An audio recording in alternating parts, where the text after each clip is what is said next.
Hi friends, welcome back to recipe Malabaricus. ഇന്ന് ഞാനൊരു snack ആയിട്ടാണ് ഉണ്ടാക്കുന്നത്. പൊട്ടിയപ്പം നമുക്ക് ഉണ്ടാക്കിയാലോ ഇന്ന്. അപ്പോൾ ഇത് തലശ്ശേരി കണ്ണൂർ ഭാഗത്തെല്ലാം കാണുന്ന ഒരു സ്നാക്കാണ്. അപ്പോൾ എൻ്റെ ചാനൽ എല്ലാവരും സബ്സ്ക്രൈബ് ചെയ്യണം. അപ്പോൾ ഇതിവിടെ കാണുന്ന റെഡ് കളറിൽ കാണുന്ന സബ്സ്ക്രൈബ് ബട്ടൺ ഒന്ന് പ്രസ് ചെയ്യണം. എന്നിട്ട് സൈഡിൽ തന്നെ കാണുന്ന ബെല്ലൈക്കൺ ഒന്ന് പ്രസ് ചെയ്യണം.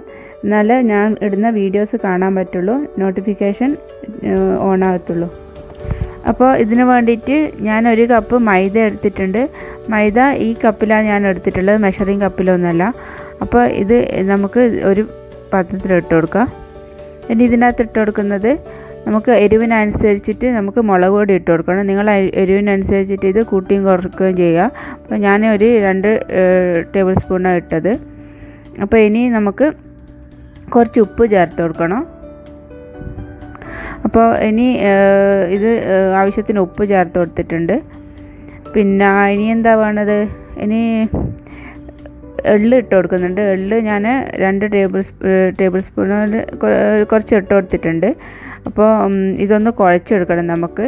ഇത് ഞാൻ കുറച്ച് വെള്ളത്തിൽ നമുക്ക് ചപ്പാത്തിക്കും പൊരിക്കെല്ലാം കുഴക്കുന്ന പോലെ അങ്ങനെയാണ് കുഴക്കേണ്ടത്.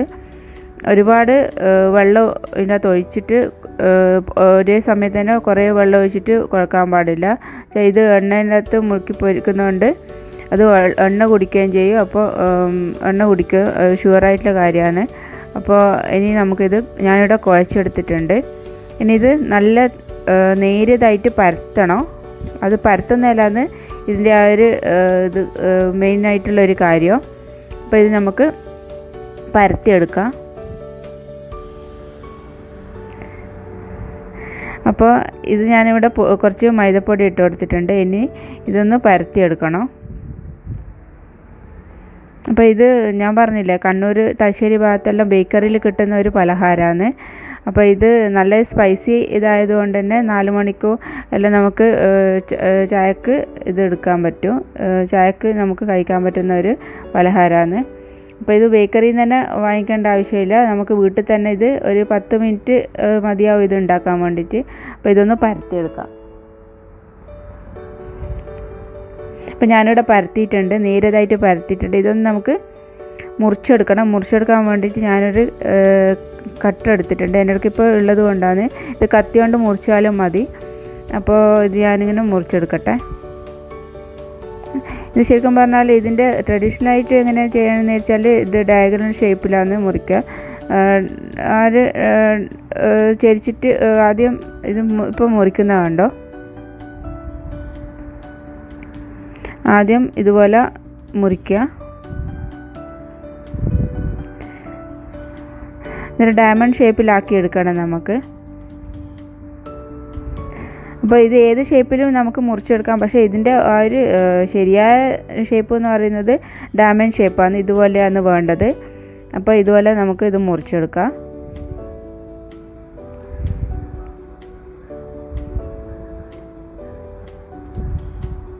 അപ്പോൾ ഞാനിവിടെ ഇത് മുറിച്ചെടുത്തിട്ടുണ്ട്.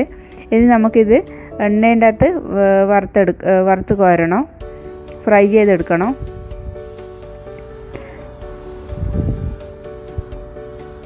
അപ്പോൾ ഞാനൊരു പാത്രത്തിൽ ഒരു പ്ലേറ്റിൽ ഇത് നിരത്തി കൊടുത്തിട്ടുണ്ട്. അപ്പോൾ നമുക്കിനി ഇതിനകത്ത് എണ്ണേൻ്റെ അകത്ത് ഫ്രൈ ചെയ്തെടുക്കാം.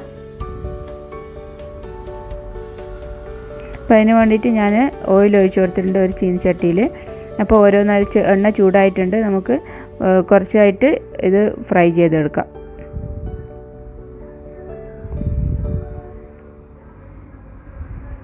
അപ്പോൾ ഈ തലശ്ശേരി ഭാഗത്തും കണ്ണൂർ ഭാഗത്തും ഇത് ഞാൻ മെയിനായിട്ട് കണ്ടത്.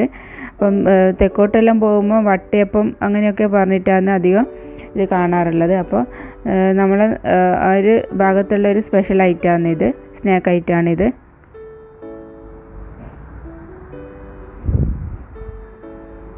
ഇത് പെട്ടെന്ന് ഉണ്ടാക്കി കൊടുക്കുന്നതുകൊണ്ട് തന്നെ കുട്ടികൾക്കെല്ലാം പെട്ടെന്ന് ഇപ്പം എന്തെങ്കിലും ഇപ്പോൾ ഉണ്ടാക്കണമെന്ന് വെച്ചാൽ ഇത് വേഗം ഉണ്ടാക്കാൻ പറ്റും. അപ്പോൾ അതുകൊണ്ട് തന്നെ നിങ്ങൾക്കിത് എന്തായാലും ഇത് ട്രൈ ചെയ്യണം.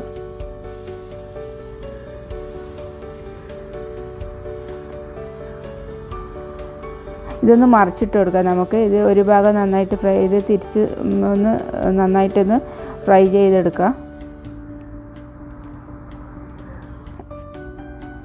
അപ്പോൾ ഇത് റെഡി ആയിട്ടുണ്ട്.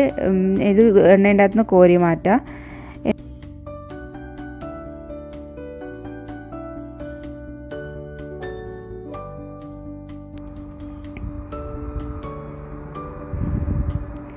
അപ്പോൾ അടുത്തത് അടുത്ത ഇത് പരത്താൻ വേണ്ടിയിട്ട് എൻ്റെ അടുക്ക ഒരു ഇതുപോലെ പൂ പോലുള്ള ഒരു ഷേപ്പിലുള്ള ഒരു അച്ചുണ്ടായി. അത് ഞാനിങ്ങനെ പൂ പോലെ ഇതൊന്ന് ട്രൈ ചെയ്ത് നോക്കുന്നുണ്ട്.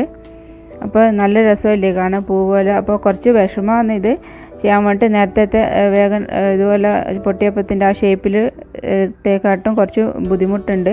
പക്ഷെ എന്നാലും കാണാൻ നല്ല രസമുണ്ടാവും. അപ്പം കുട്ടികൾക്കെല്ലാം ഒരു ഡിഫറെൻ്റായിട്ട് നമുക്കിത് ചെയ്ത് കൊടുക്കാൻ പറ്റും. അപ്പോൾ അതുകൊണ്ടാണ് ഞാനിത് ഉണ്ടാക്കാൻ വേണ്ടിച്ചത്. കുറച്ചേ ഉണ്ടാക്കുന്നുള്ളൂ ഞാൻ ഇവിടെ. അപ്പോൾ ഇതൊന്ന് നമുക്ക് ഇതുപോലെ കട്ട് ചെയ്തെടുത്തിട്ടുണ്ട്. ഇതൊന്ന് ഫ്രൈ ചെയ്തെടുക്കണം നമുക്ക് ഓയിലിൽ. അപ്പോൾ ഇത് കണ്ടില്ലേ, കുറച്ച് ഒരു ബുദ്ധിമുട്ടുണ്ട് ഇതെടുക്കാൻ വേണ്ടിയിട്ട്. പക്ഷേങ്കിൽ ജസ്റ്റ് ഒന്ന് മാറ്റി പിടിക്കാമെന്ന് വിചാരിച്ച് അതാണ് ഞാൻ ഇവിടെ ഉണ്ടാക്കി കൊടുക്കുന്നത്.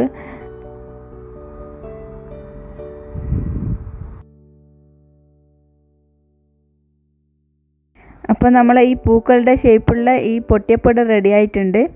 അപ്പോൾ ഇതൊന്ന് ഓയിലിൽ നമുക്ക് ഫ്രൈ ചെയ്തെടുക്കാം. കണ്ടില്ല, നല്ല രസമില്ലേ കാണാൻ പൂക്കള ഒരു ഷേപ്പ്.